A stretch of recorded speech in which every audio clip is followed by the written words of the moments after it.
चढ़ई है लोटे लोटे दुल्हा मिलता गोरे चहला चढ़ई है लोटे लोटे दुल्हा मिलता गोरे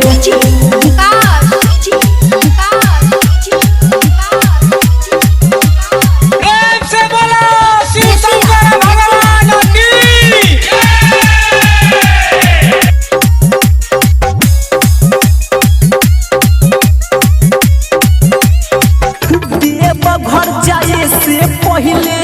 जइए ब्यूटी पार्लर के कमर में बांध ली है नीमन झालर के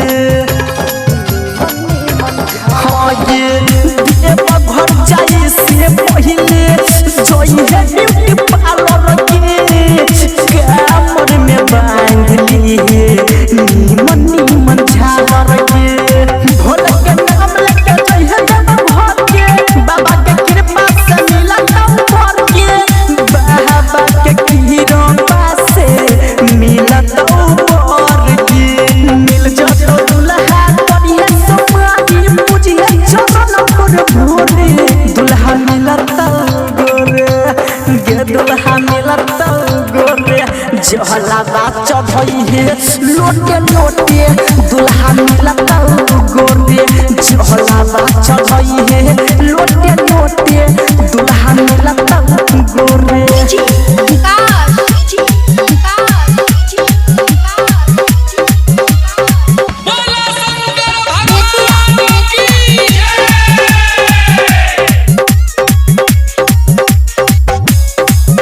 रिकॉर्डिंग स्टूडियो दरभंगा। गेरुए रंग के चोरी पहनी है गेरुए रंग के साड़ी के कान्हे पर कमर लगे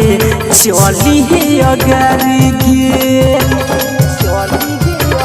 हाँ ये गेरुए रंग के साड़ी पहनी है गेरुए रंग के चोरी के कान्हे पर कमर लगे चली है अगारी के राइटर मनीष बनला छै पुजारी भोले के नाम लेके पिया छै गजारी भोले के नाम लेके पिया छै गजारी लोलो न लखा पूजे चरनिया गोरे लागै छियो तोरे दुल्हा मिलता गोरे ये दुल्हा मिलता गोरे जहला चढ़ई है लोटे लोटे दुल्हा मिलता गोरे जहला चढ़ई है लोटे लोटे दुल्हा मिलता गोरे। रिकॉर्डिंग